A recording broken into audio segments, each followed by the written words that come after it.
Hola, ¿qué tal? Yo soy Carla Cortés de la Universidad Autónoma Metropolitana y quiero comenzar mi plática agradeciéndole a Miguel Ballesteros por darme la oportunidad de presentar este resultado, el cual se obtuvo en colaboración con Jorge Becerril y Rosario de Piño. Y bueno, básicamente lo que se hizo fue analizar un problema particular de control óptimo y encontrar condiciones necesarias para este problema. Para comenzar, como quizá muchos de ustedes sepan, los problemas de control óptimo se estudiaron ampliamente durante el siglo pasado, en parte debido a que surgieron en muchas aplicaciones a lo que se conoció como la carrera aeroespacial entre los Estados Unidos y la URSS, y a otras áreas, pero esta fue una de las más populares.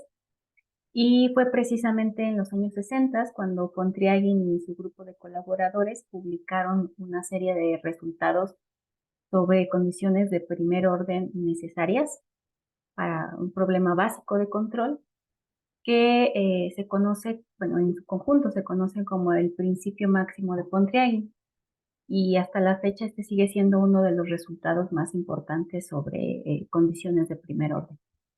Y bueno, fue justamente a partir de esta publicación que se empezaron a hacer diversos esfuerzos por encontrar resultados análogos para formulaciones más generales.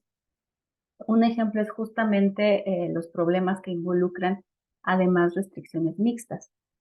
Aquí mixta significa que aparecen tanto el estado como el control.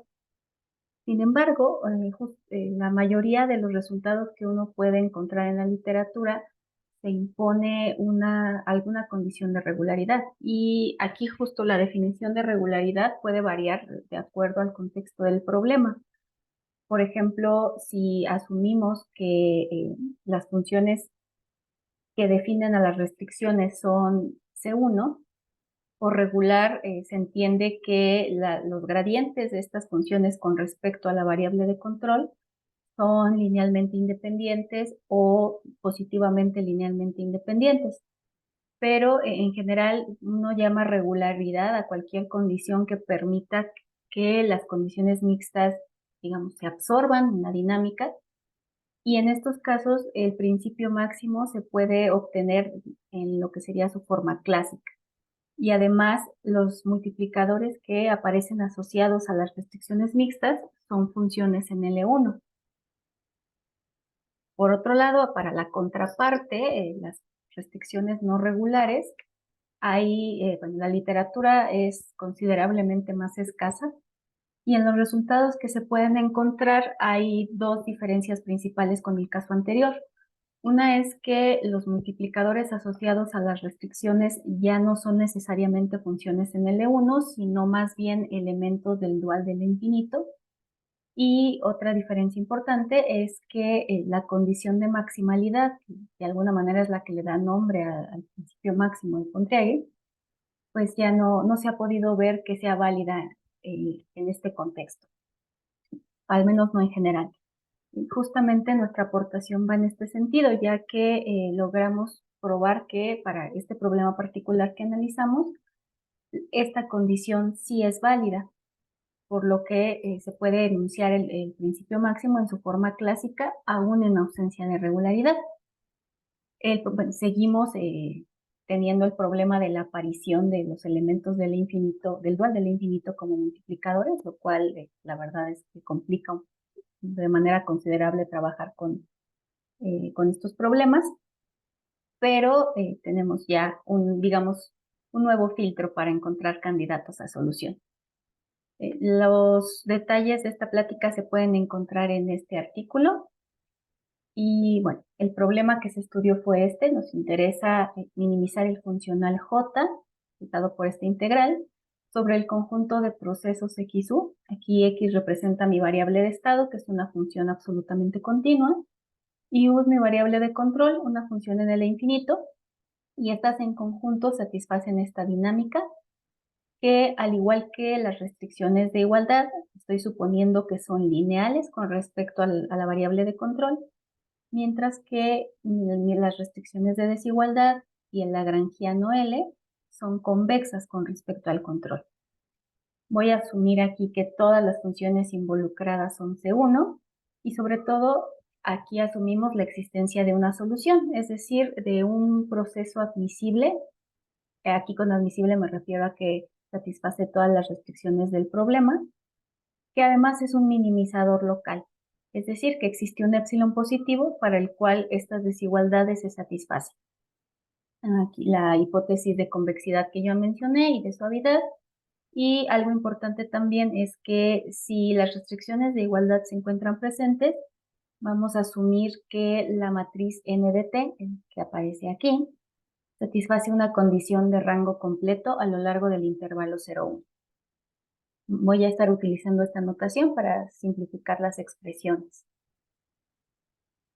Y bueno, antes de enunciar el resultado que obtuvimos, voy a recordar algunas definiciones que estarán apareciendo que conciernen justamente a los elementos del dual del infinito, que usualmente se les llama o son conocidos como cargas. Estas son funciones realvaluadas, finitamente aditivas, que están definidas en la sigma álgebra de subconjuntos Lebesgue medibles, en este caso del intervalo 0,1, y que satisfacen que su definición en el vacío es igual a 0. Vamos a decir que una carga es acotada si este supremo es finito, y vamos a definir la variación total como este supremo, ¿no? Que en este caso se toma sobre todas las particiones finitas del subconjunto E. Y con esta definición vamos a definir la que sería la norma de una carga, su variación total, justamente como la variación total a lo largo del intervalo completo, 0,1.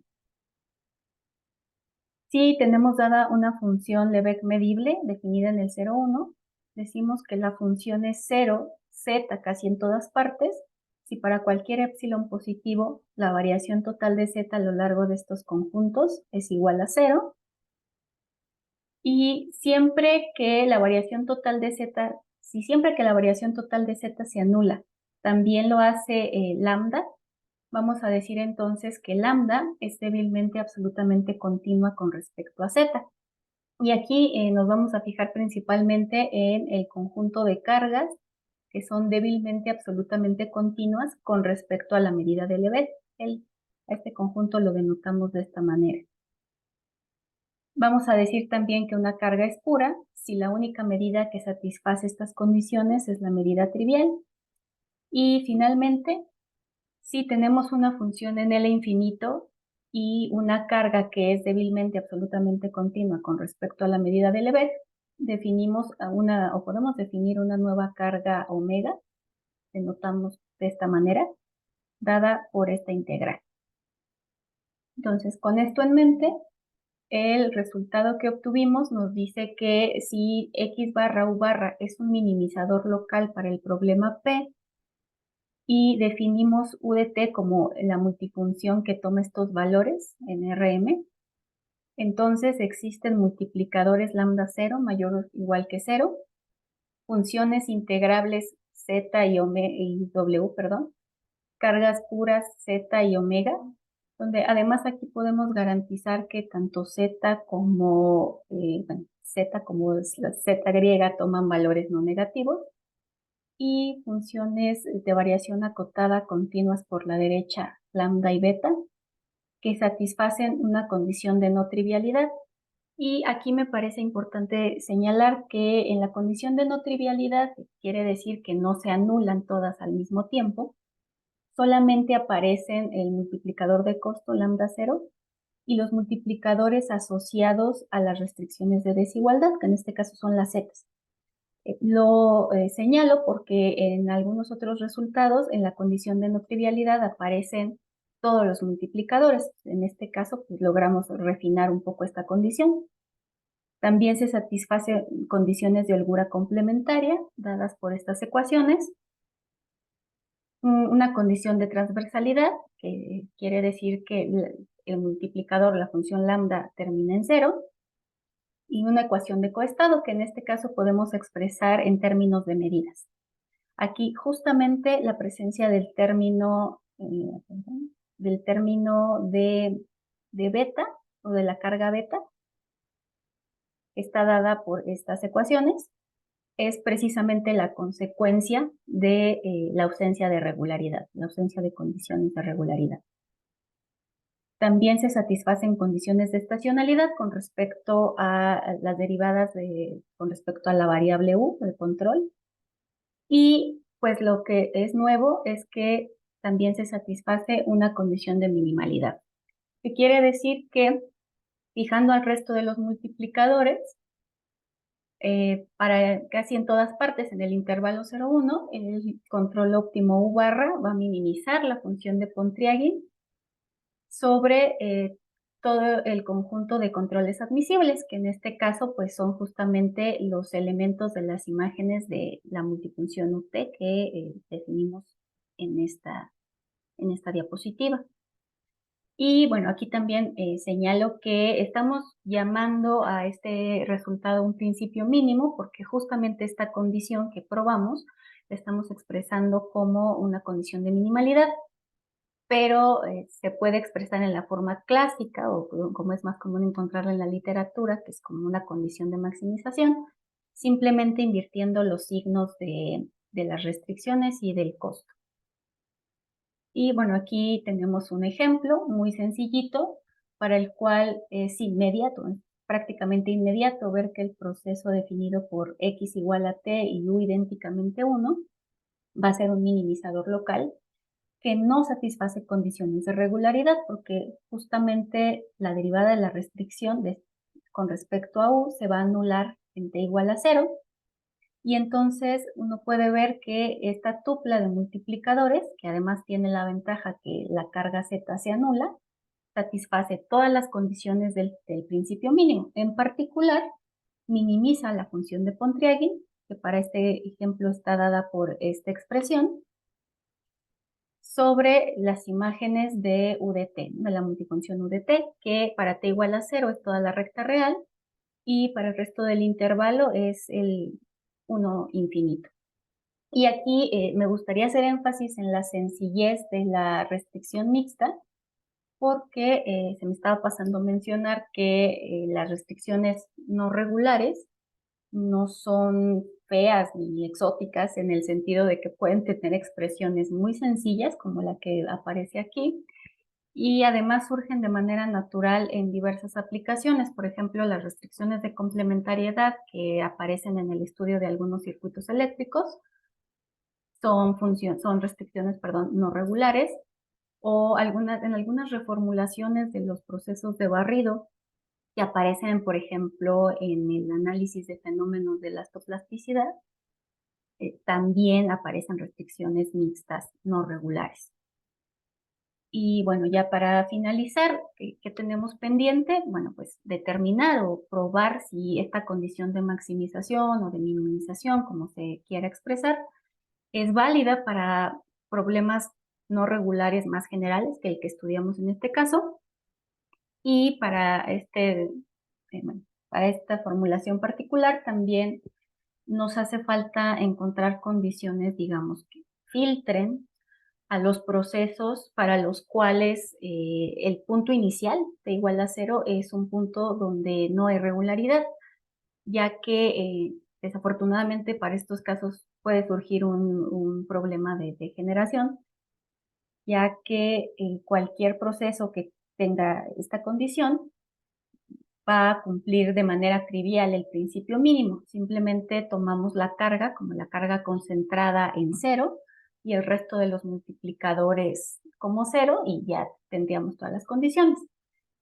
Sin embargo, bueno, primero quiero señalar que no es que el resultado degenere, porque no todos los procesos admisibles van a satisfacer el teorema de forma trivial, únicamente los que son no regulares en 0.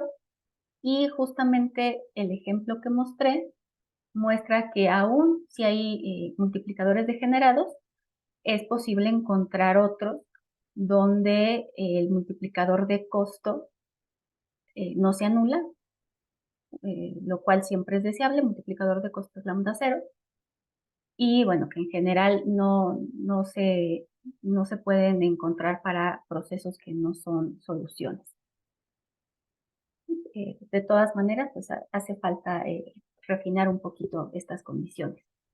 Y por mi parte es todo. Muchísimas gracias por su atención. Me dio mucho gusto volver a participar en este congreso y dejo aquí alguna bibliografía extra para los posibles interesados.